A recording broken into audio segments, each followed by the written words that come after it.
Oi, gente nossa, graça e paz para todos vocês. Seja bem-vindo, meus queridos, minhas queridas irmãs de todo o Brasil. Quem vos fala é seu irmão em Cristo, Nilson Queiroz, do canal Verdadeira Graça. Talvez você não me conhece. Eu não sou nenhum pastor, nem um reverendo, nem um padre, nem um bispo, nem um apóstolo. Eu sou apenas a voz que anuncio o evangelho da incircuncisão. O evangelho que pregava Paulo, não só eu, mas os demais irmãos, que prega o verdadeiro evangelho da graça. Eu tenho uma mensagem para todos nós.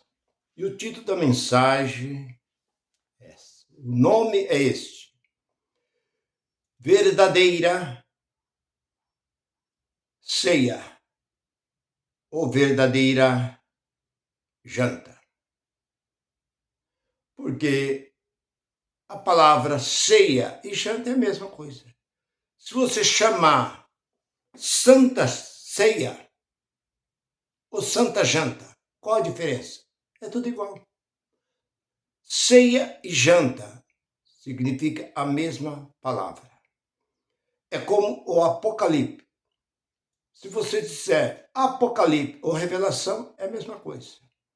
Muitas vezes, alguns pregadores diziam: vamos abrir a nossa Bíblia no livro da Revelação. Eles olhavam um para o outro. Mas que livro é esse? Revelação? Eu não conheço Revelação. Revelação é Apocalipse. Apocalipse, tudo o que aconteceu, Apocalipse foi apenas visão. Nada mais do que visão. As pessoas colocam isso como se isso. Eu não vou nem entrar nesse assunto, porque senão vou prolongar muito. Mas nada daquilo estava acontecendo, apenas foi uma visão de João. Nada mais do que isso. Bem, Cantário, o livro de Salomão, livro de Cântico, o Cantário, é pouco falado dentro. Então tem muita gente que tem esse livro há muito tempo, não conhece os livros que tem aqui dentro desse livro. Mas vamos lá. Santa Ceia ou Santa Janta. As duas coisas é a mesma. Então, aonde existe dentro deste livro foi uma mal interpretação das editora da gráfica quando traduziu do latim para o português, que não existe essa palavra. Que se você olhar lá no capítulo 22 de Lucas, você pode olhar logo no primeiro versículo, você começa a ler. Lá está escrito, Mateus 26, Marcos capítulo 4, está escrito ali, Páscoa. Está escrito ali, e eles escreveram Santa Ceia, Páscoa e Santa Ceia. Agora, nesse livro, não existe Santa Janta, porque era comum lá em Israel, no entardecer, no escurecer, toda alimentação era uma ceia. Será como aqui no Brasil, no sul, Rio Grande do Sul e Santa Catarina, jantar para eles é ceia. Então as pessoas pegam essa palavra distorcida que está aqui dentro, porque isso aqui tem muitas palavras distorcidas aqui dentro, porque eles mexeram essas traduzindo de uma língua para outra, fizeram muito erro. Essa que é a verdade. Então nós olhamos, vamos lá, para a Páscoa. O que é Páscoa? Se perguntar para muitos crentes o que é Páscoa, a maior parte do povo não sabe. Você pergunta o que é Pentecoste. Não sabe. Porque eles aprendem que Pentecoste é falar blá blá blá. Não. Pentecoste é uma festa que havia 50 dias depois da colheita. E o que é a Páscoa? Bem, deixa eu explicar para que não haja dúvida. Quando Deus ordenou a Moisés, antes de sair do Egito, que matasse um cordeiro e comesse a carne assada, não cozida, e pegasse o sangue e passasse nas portas. E aquele sangue simbolizava o sangue do Cordeiro de Deus, que o anjo da morte entraria e toda a porta, os umbrais, os batentes das portas que tivesse sangue, o anjo passava direto. E que aquele povo comesse aquela carne e sarasse qualquer enfermidade que estivesse, sarava através daquela carne. Mas era para comer aquela carne com erva amarga. E as mulheres comeram também, não teve tempo delas preparar o fermento, talvez você não saiba, porque não foi ensinado que pão sem fermento. Por que o pão sem fermento? Não deu tempo para as mulheres a preparar o pão. O pão era para colocar o fermento, para crescer, como nos dias de hoje, mas a pressa para sair do Egito era muito. Elas acabaram de preparar a massa e assaram daquela forma. E o povo hebreu, o povo judeu, pegaram isso como fosse um mandamento. Não, não foi um mandamento, nem foi uma ordenança, foi uma coisa que vieram deles. E eles começaram a fazer esse sinal. É como aquela passagem de Jacó. Por quê que o povo Israel, lá em Israel, eles não comem a coxa do frango? Por causa daquela luta, que o Jacó, não vou muito entrar muito nessa passagem, aquela luta que um anjo, Jacó foi orar, quando Jacó voltava, depois de 20 anos que ficou ali com Labão, voltava com seus familiares, mandou que a sua família fosse à frente, fosse na frente, e ele ficou para trás para orar. De repente, aparece um ser e começa a lutar com ele. Quando o dia amanhece, ele pôde reconhecer que aquele que lutava com ele não era um ser qualquer. A Bíblia disse, existe aqui, né, tem criado muita polêmica, que era o próprio Deus que lutava com ele. Eu não acredito nisso. Jamais. Quem é o homem para lutar com Deus? E diz que quando Jacó pôde identificar que aquele que lutava com ele era um ser celestial, ele abraçou, agarrou. E aquele anjo se esforçou, lutou de toda maneira para sair das garras. Quem é Jacó para agarrar Deus e Deus não escapar da garra de Jacó? Então isso daí, ó, meu irmão, deixa. São coisas que não convém a gente querer penetrar. Mas essa palavra diz que era um ser celestial. Outros diz que foi o próprio Deus. E ele disse, deixa-me ir, porque a alva, isso é, amanhã já é chegado. E ele disse assim, só te deixarei ir se tu me abençoar. Qual o seu nome? Eu me chamo Jacó. De hoje em diante, tu não chamarás mais Jacó, mas sim Israel. Porque como um homem lutasse com o próprio Deus. Bem, então por causa disso, tem virado uma polêmica. E o anjo, esse ser que lutou com Jacó, tocou na coxa de Jacó e conseguiu essa parte de cima da coisa, ficou, como se diz, ele passou a manquejar. Tocou, tirou a junta ali fora do lugar, ele passou a andar manquejando a partir daquele momento. E por causa disso, os filhos de Israel não comeram mais a coxa de frango. Eles não comem, por causa disso aí. Bem, está esclarecido. Voltando para o termo da mensagem. Santa Ceia ou Santa Janta? É tudo a mesma coisa. Não existe dentro dessa palavra, mas Páscoa. Então, quando aquele povo saíram do Egito, comeram carne amarga, a erva amarga e comeram a carne do cordeiro. Isso foi em família. Família por família, cada um fazia dentro da sua própria casa. Não foi dentro de um templo, não, foi ali dentro da sua própria casa. E Deus disse a Moisés, depois que eles saíram, que eles estavam caminhando pelo deserto, Deus diz assim, Moisés, diga ao povo que todas as vezes que completar um ano, recorda, no dia em que vocês comeram erva amarga com carne de cordeiro. Então eles começaram, e pão sem fermento, e vinho. Essa era a Páscoa dos judeus. Todo ano eles faziam isso. Quando completava naquela data, aquele dia, eles comemoravam isso. E o que disse mais o Senhor? Somente hebreus. Outro povo, além de hebreus, não podia participar. Então está bem claro. Mas irmão Nilson, onde está isso? Está lá em Êxodo, capítulo 12, versículo 42 e 43. Você vai encontrar que Deus diz nenhum estrangeiro poderia participar dessa Páscoa. Somente os judeus. Comer a carne do cordeiro, beber o vinho, comer o pão sem fermento com erva amarga, todo ano fazia. E foi o que Jesus fez.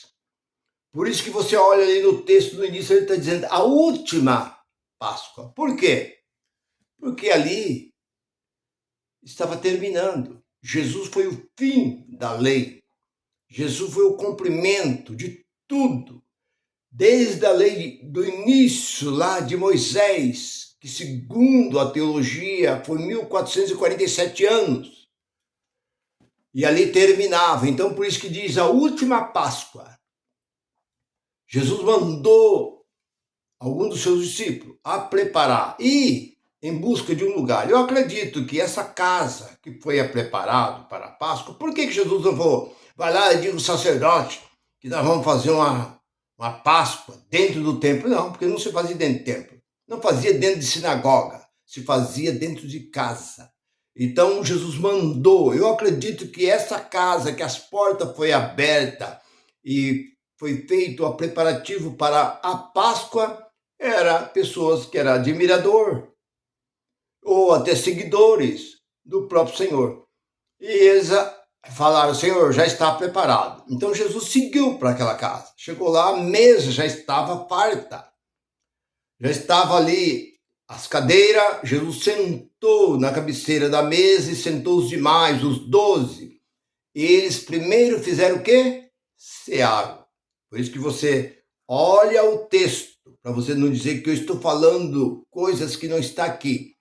Depois de cear. O que quer dizer isso? Depois de jantar.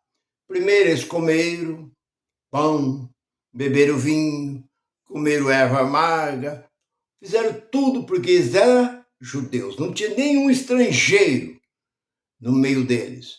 Quando terminou o jantar, você olha no texto, diz, depois de cear, quer dizer, depois de jantar, Jesus simbolizou, agora veja bem, aquilo foi uma coisa simbólica, porque Jesus, o que Jesus significava? Cordeiro, como diz João Batista no capítulo 1 de João, versículo 29, apontou-se para ele e diz, eis o Cordeiro de Deus, que tira o pecado do mundo. Então Jesus era o Cordeiro que ele veio para tirar o pecado do povo. Agora hoje esses movimentos faz essas confusão. Não, nós estamos em pecado, a igreja tem que orar mais, tem que buscar mais, então o pecado são uma aberração que existe no meio desses movimentos aí, que eu nem não vou entrar muito nesse assunto, mas continuando o que eu estava dizendo. Jesus não tirou um pedaço da sua carne, pegou ali e falou, deixa eu cortar um dedo. Então, ó, essa é minha carne. Cortava um outro, esse aqui cortava uma orelha, então esse aqui tá. Cortava ele mesmo, começava a cortar um pedaço, depois pegava, espetava uma faca no seu braço, por exemplo, numa veia, tirava ali o sangue. Então, esse é o meu sangue. Não. Ele simbolizou, pegando um pão, deu graça e partiu. Este é o meu corpo. que é partido por vós. Este é o meu sangue. Depois de comer, ele pegou o sangue, o vinho, e diz: esse é o meu sangue que será derramado. O sangue da nova aliança. Tem gente que não entende. O que é nova aliança?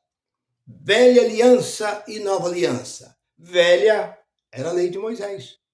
Ali estava sendo um pacto, uma nova aliança seria feita. Ainda não estava, porque Jesus estava vivo. Passou a ser Novo Testamento. Você tem que entender que Mateus, Marcos, Lucas e João não era Novo Testamento. Que Novo Testamento só foi depois que o testador estava morto. Ele estava vivo, como é que era o Novo Testamento? Este é o sangue da nova aliança. Então, a aliança que ia ter lá no madeiro, lá na cruz. E ele ainda disse mais: vocês não comerão mais e nem beberei mais do suco da uva. Ah, tá vendo, irmão? Aqui, ó, é suco. Irmãos, pare com isso. Não seja criança. O vinho vem da onde? Vem da uva. O suco vem da onde? Vem da uva. O vinho, antes de ser vinho, ele vira suco. Depois do suco, ele fermenta e vira o vinho. Não comerei nem beberei mais, até naquele dia, no futuro. Beberei e comerei no reino do meu Pai. Foi o ato que Jesus fez. Agora, o povo mistura a passagem de Paulo, lá de Coríntios capítulo 11. O que Paulo viu ali? Paulo, aquela igreja de Corinto era uma igreja carnal, uma igreja que ela não tinha um segmento, porque eles faziam de qualquer forma. Paulo chegou a chamar aquela igreja de heresia. E isso que vocês estão fazendo é uma heresia. Você olha no capítulo 11, versículo 19, Paulo está chamando de heresia. No versículo 17, ele diz: eu não aprovo o que vocês estão fazendo. Paulo, quando soube que uma vez, parece que uma vez por ano, eles realizavam ali uma comida, uma janta, um jantar. E o povo da cidade, aquele povo pobre, necessitado, reunia ali para comer. Mas o que Paulo ficou indignado é que o povo chegava, em vez de sentar, comer, depois levantar e ir embora, não, eles ficavam ali comendo, ia comendo, igual largato. Quando os demais chegavam num outro horário, mais tarde, não encontravam mais comida. O povo tinha comido tudo, tinha gente que estava bêbado, tanto beber vinho, estava pançudo, barrigudo de tanto comer, já não estava aguentando mais de tanto, mas estava ali comendo. Por isso que Paulo chegou e escreveu aquela carta. A carta que Paulo escreveu ali, em Coríntios capítulo 11, foi uma repreensão. Primeiro ele repreendeu sobre o cabelo. Eu nem vou entrar muito nessa parte, que isso aí não tem nada a ver. Paulo repreendeu quem? A igreja de Corinto, porque era uma cidade portuária, uma cidade de muito porto, uma cidade muito rica, onde navios e mais navios se encostavam ali para carregar e descarregar. E havia um movimento muito grande. E havia um templo ali, onde as prostitutas se reuniam, e todas as prostitutas tinham o cabelo tosquiado, raspado. E essas prostitutas começaram a vir para a igreja de Corinto. E começou a ter uma confusão, porque quando elas saíam da igreja, elas muitas vezes eram paradas no meio da rua e tal, os homens começavam a dar em cima dessas mulheres. Paulo, então, e os dirigentes dessa igreja de Corinto não sabiam o que fazer. Paulo, então, diz que cubra com véu. Cubra com véu não é cobrir, fazer como aí essa congregação, a hora que elas descem do carro, elas colocam aquele véuzinho. Lá, entra lá dentro, cabe, tira, põe dentro da bolsa. Não, era para usar um véu todo lugar em que tivesse até o cabelo crescer, porque o cabelo era o próprio véu. Está bem claro aqui dentro. Nós não temos esse costume, nem tão poucas igrejas de Cristo. Está bem claro dentro desse livro. Mas muitas vezes a burrice, a cegueira, impede que as pessoas conheçam aqui, porque o próprio Jesus diz, graças te dou, Pai, Senhor do céu e da terra, porque ocultaste estas coisas aos intelectuais, os sábios, inteligentes, e revelaste a quem?